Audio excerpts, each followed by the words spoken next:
Paulo destruiu Jesus. Olha, recebemos materiais com essa tese bem controversa para analisar.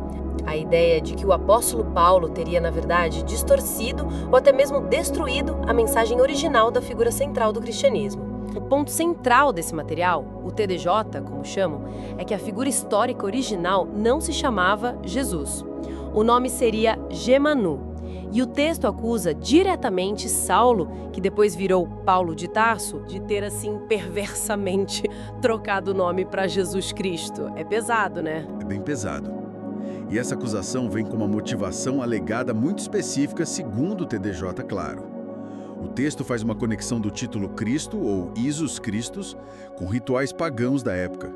Rituais que envolveriam sacrifícios. Sacrifícios? Para os autores do TDJ, isso seria uma corrupção feita de propósito, sabe? Para ligar a figura de Emmanuel a práticas que ele supostamente rejeitava. Chegam a ligar isso até uma besta do Apocalipse responsável por conflitos e tudo mais. E afirmam que essa mudança de nome aconteceu décadas depois da crucificação, tipo uns 50 anos. Nossa, é uma inversão completa da narrativa que a gente conhece, né? E a fonte vai além disso, descrevendo Paulo não como apóstolo, mas como um grande inimigo de Emmanuel. Como é que o TDJ justifica essa visão tão antagônica? Então, o texto alega que Paulo conspirou com fariseus para roubar os escritos originais de Judas Iscariotes. Judas. Mas ele não é o traidor na história bíblica? Pois é, mas nesta versão do TDJ, Judas é retratado como um discípulo leal, um cronista fiel, bem diferente. E o TDJ afirma que Paulo foi o cérebro por trás do plano de captura e da crucificação de Emanuel. Ele achava que, com isso, iria eliminar os ensinamentos de Emanuel de vez. Então, peraí. A conversão de Paulo na estrada de Damasco, que é um pilar da fé cristã, aqui é reinterpretada como o começo de uma farsa. Exatamente. É isso que a fonte sugere. Que Paulo teria iniciado uma carreira falsa de discípulo e o objetivo seria espalhar uma versão, assim, totalmente distorcida da mensagem original. O TDJ chega a citar supostas previsões do próprio Emanuel, alertando que os discursos de Paulo seriam confusos, que escravizariam as pessoas a uma falsa doutrina. Ele até chamaria Paulo, segundo o texto, de pedra angular da loucura. Forte, né? Muito forte. E qual seria, então, a diferença fundamental entre esses supostos ensinamentos originais de Emanuel e essa falsa doutrina que o TDJ atribui a Paulo e ao nome Jesus Cristo? Olha, aí está um ponto crucial da argumentação deles. O TDJ contrasta o que descreve como ensinamentos de Emanuel focados nas leis da criação, no conhecimento, na lógica, na autorresponsabilidade. Meu Deus, Com a meu Deus, doutrina que eles por que me associam abandonaste? a Jesus Cristo e ao Por que te Novo mantens Testamento. distante? O TDJ critica, e critica forte, conceitos como Pai nos céus, Filho de Deus, perdão divino dos pecados, céu, inferno. Até a Trindade é descrita como impossível pelas leis lógicas e um falso ensinamento. Basicamente, o TDJ propõe uma mudança radical de foco.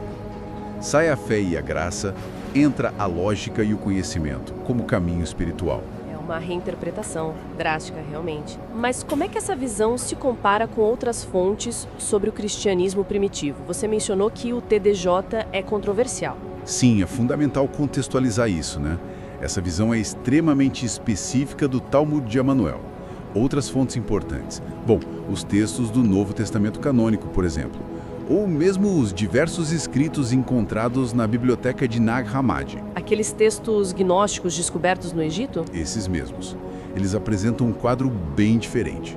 Neles, Paulo é uma figura central, fundadora do cristianismo, e Jesus Cristo é o Filho de Deus. Não tem corroboração nessas outras fontes para essas alegações de conspiração, de troca de nomes, de doutrinas. Nada disso como o TDJ descreve. E o curioso é que o próprio TDJ sugere que talvez até o seu texto original possa ter sido adulterado por Paulo em algum momento. Entendi. Então, para resumir a perspectiva do Talmud de Emanuel especificamente, Paulo não seria um apóstolo, mas um antagonista, que pegou a figura de Emanuel e seus ensinamentos de lógica e conhecimento e substituiu por uma criação, Jesus Cristo, com uma doutrina baseada na fé, fundando assim o que o TDJ vê como um culto enganoso. É isso? Exato. Essa é a alegação central, que está no material que a gente analisou.